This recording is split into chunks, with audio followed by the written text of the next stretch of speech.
Hey, what's up? It's Kit. Time for another video. There's something wrong with my voice right now. I don't know. It's out of kilter because I've just gotten out of a really bad flu. It wasn't COVID, but it was really, really bad. And I was down for the count for a few days. And this happened just after Christmas. And incidentally, this is also the time, just a day or two after I said I was going to take a break. So what do? The first thing I did, or I'm doing, as I am able to do something, to make a video. So this, gents, is technically the very last video of 2023. And you guys are seeing this in 2024, of course, a year after. So, all right. If you're new to the channel, this channel talks about the hows and whys of fishing. We cover everything from big game, ultralight, everything in the middle, including fly fishing. And we have been busy filling up our jig rigging library with jigs, or how to rig the jigs. But today I've decided to actually rig a wild card, and this is to just explain a few things. The jig that we're rigging today is actually a jig of my creation. So I carved this out of wood at one point before I made the mold. I never thought of myself as artistic until I actually wanted to make something, which I was forced to with this one. This is the jig in question right here. So people that follow me on Instagram have actually seen this before. If we turn the lights off, all you see are these lines. And that eye right there, that's the top. That is the back. So we're gonna rig this jig, all right? And how I measured it is pretty simple. Okay, we just actually checked the placement to see exactly where the hooks would kind of fit.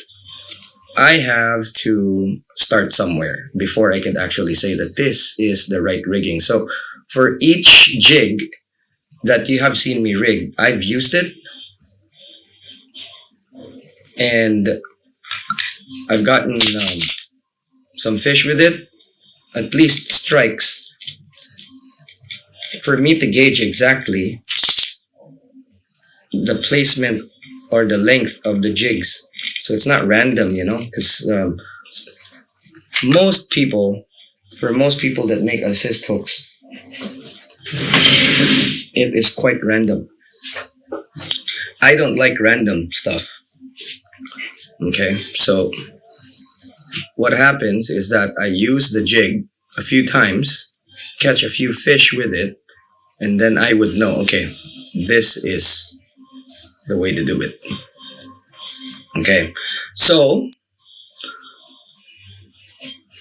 I do just where the point meets the shank right there.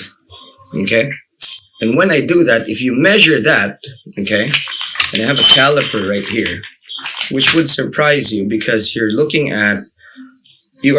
at ratios, right? You're looking at ratios. So we measure this, okay, and then you take that, and you'll see that it's actually the exact length. Okay, so when I do something, it's really not random. Okay, so even if it seems like it is, it's not. Okay, so again, since this is the start of the year, I want to actually do something that is quite explanatory. All right, so this is glow in the dark. Okay, so that, see that? Okay, so that's glow in the dark. All right, now that actually matches this. Okay, as you can see there, that glows. So what happens is that when we put this and this together, you'll have kind of a match. Okay, so this is a pack, a typical pack of crystal flash, and this is crystal flash. It's a type of crystal flash. So how I do this is I cut the bottom here. Okay, it's enough to pull everything out, but I won't pull everything out. Okay, I'm just gonna use my scissors here to pull a good healthy amount like that. Okay, and that is going to be good for all 4 of my hooks. So I'm gonna cut this like so. Okay, and then from there I just go to, okay, I'm just gonna put it there, wrap. Now what's important here is this is a very traditional way of doing.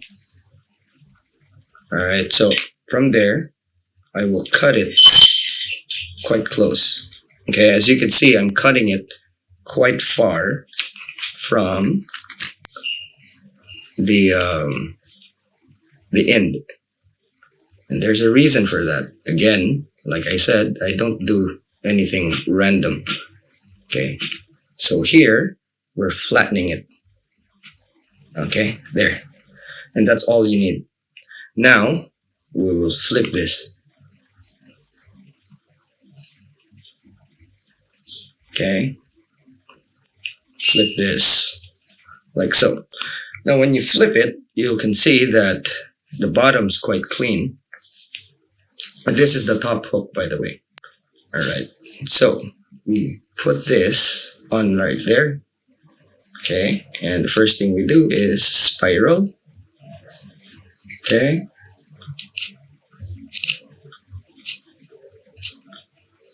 like that.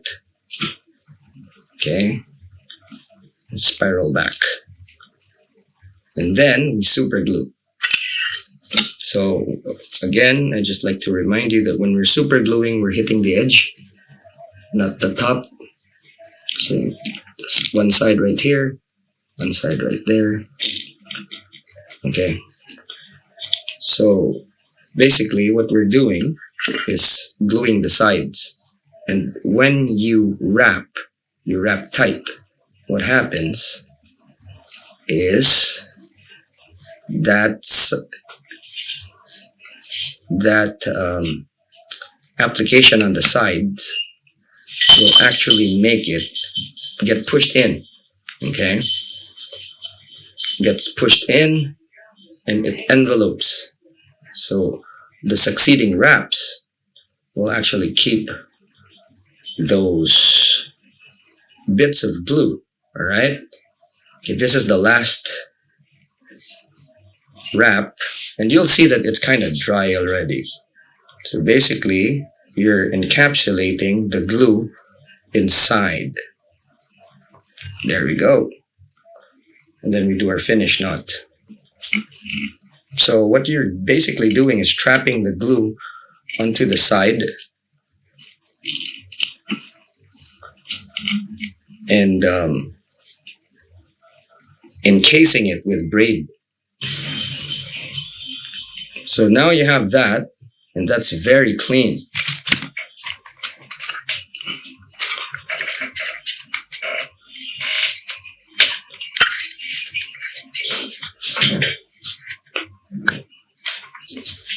All right, so now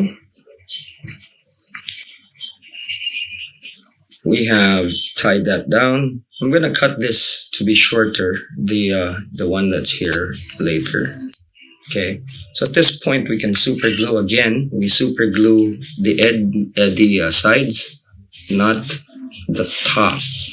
Okay, so there's a bit of an excess there. Okay, so I'm actually looking at the camera for this. Kind of difficult. There's an excess of glue, like this one. If there's an excess of glue, a tissue works really well. You just push the tissue and it absorbs everything. And then you just wrap. You don't want to take out too much because you want the glue to be there. Okay.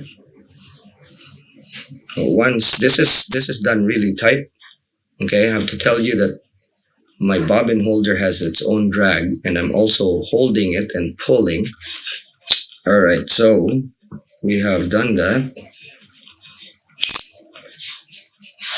All we have to do now is cut the flash to the appropriate length. Okay, as you can see, this one's pretty straight, while this one, it's all over the place. So we just butt these guys together, like so.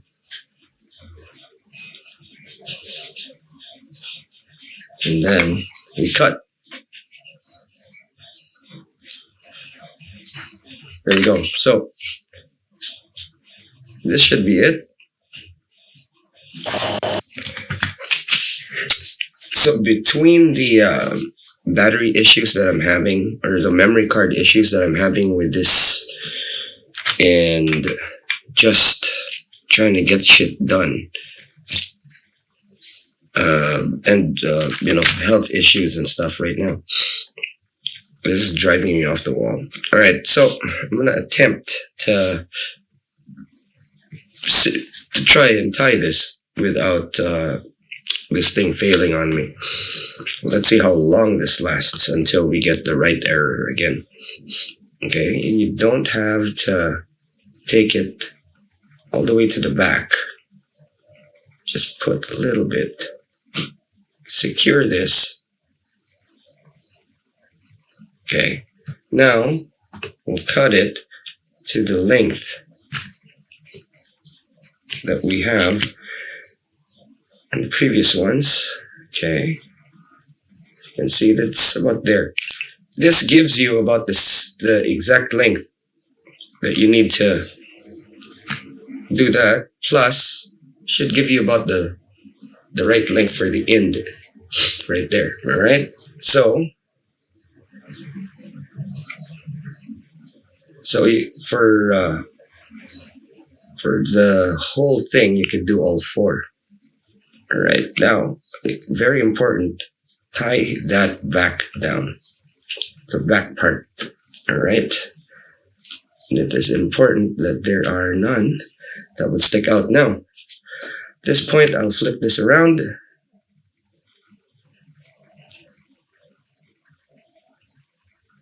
and we're ready to tie in our piece here. And this is the back one, and it does not have an insert. So I wrap that twice, 3 times, 5 times at the most if you want. But I just basically want to keep it in position. Okay, so I will spiral back. And I want to keep that flat. Okay, and then once I reach the end, right there, okay, I'll make sure that that part, I'm going to zoom in, that part right there at the back, I need to tie that down, okay, and do it real clean. And sometimes you actually have to angle just so you get the tips, okay. You want that as smooth as possible. Okay, now that I have that, and you can see it's clean, I can start gluing. And with this glue up, again, you just need to hit the sides, okay? Just want to glue the sides, and you don't need much. Glue the sides right there. Right there.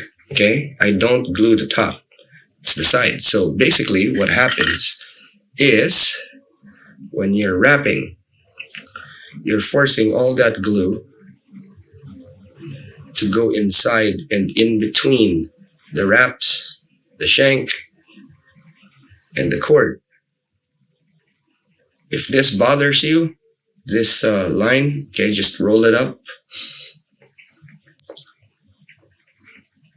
2 or 1 finger, okay, and then just, let me show you exactly what I'm doing here, okay, like that.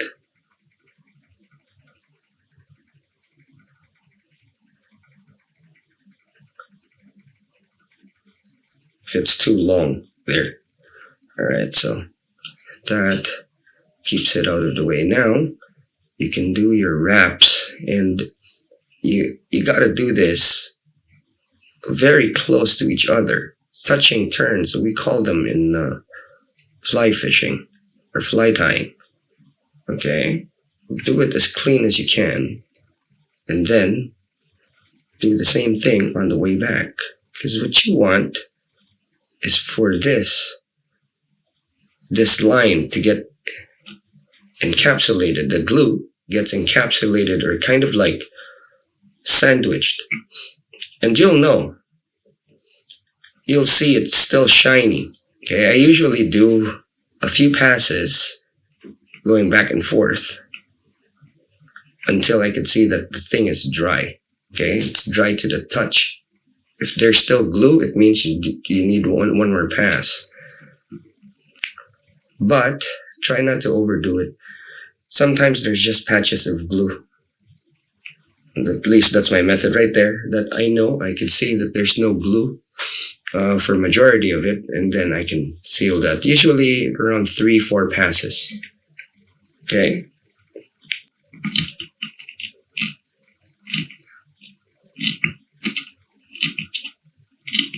Okay, there we go. Now sometimes when you do this, when you tighten, and you tighten a lot, it breaks because there's glue on that bit and your line gets weak with the glue. It gets brittle. Okay, and that's fine. If it breaks cleanly and there's no tag exposed. Now for this, you'll see that there's some glue there, and then I can see that there's some glue from this side as well. When that happens, you could take a hook, you could take a bodkin, and then rub the glue so that it spreads. Okay. If it's still wet, if it's dry already, leave it. That's good. So that's it right there. Now, this doesn't mean that this is finished, because we will do another glue up for this later on. So to use the clip, get it as close to there as possible, clip it. I usually go around. Now remember that this is without a cord, so, or without an insert. So all I have to do is just go around this. Okay, let it bite, go around that bit. Okay, and then let it hang. But before I do that, okay, take this and just hook it and have the point inside, and it's not gonna move. Okay, again, that butt end, there we go. Now for your convenience, I'm gonna zoom in just so you can see what's happening. Okay, now we're ready to glue. So basically, we've just tied this down, spiraled in. Okay, and then glue up, side, side. All right. If there's an excess, it's good. You can see the excess on the bottom here. Just take a piece of tissue, okay, and then just boom, just like that, and excess is here. And whatever's left there, you can actually push in. And go. Touching turns.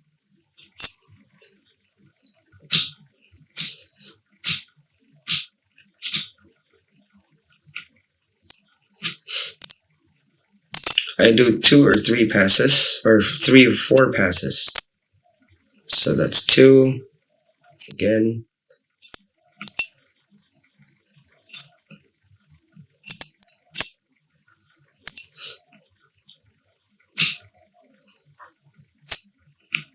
Okay, 2.5.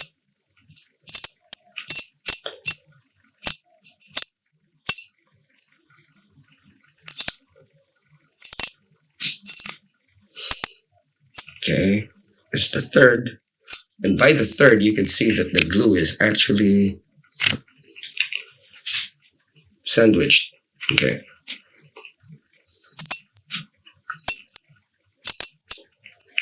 I'm gonna end it here, like so. You might wanna do a fourth one, that's fine. Okay, so one way going back, one way going to the front is a pass for me. So, okay. And this is not the final glue up. Okay. So basically, after everything, I still have to glue. Okay. Now, this is a tricky bit. I usually just use my puller like that, just so I have a good purchase on the hook. Cut that, and I use a cutter to cut real close. Now you can see this is actually okay. There we go, as I explained earlier. All right, now I'm going to take this. All right, now we're ready to put our solid ring on. Okay, so I am going to basically let this cure for about 3 hours before I glue everything up. And that would be the protecting glue. But the glue that we were doing was structural. All right, so there we go. X before you close.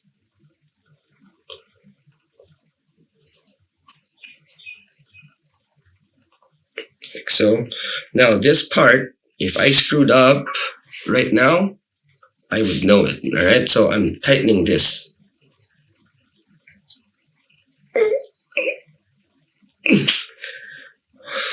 All right, so